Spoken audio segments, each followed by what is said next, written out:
As a society, we should not be profiting off of the suffering of others. Any contract with ICE is a financial failure, it's a public safety failure, and it's a moral and ethical failure of our state. The detention of people whose only offense is a civil immigration violation not only harms them but harms families and communities. Act now before it is too late to protect our fathers, our mothers, our cousins, our brothers from unjust deportation. Families suffer from the separation, the fear, and the uncertainty about what will happen next. It breaks families apart, leaves children without their parents, and pushes hardworking people into depression and silence.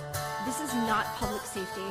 This is the systematic terrorizing of a community. ICE agents blatantly violate laws every day, violently terrorizing our communities.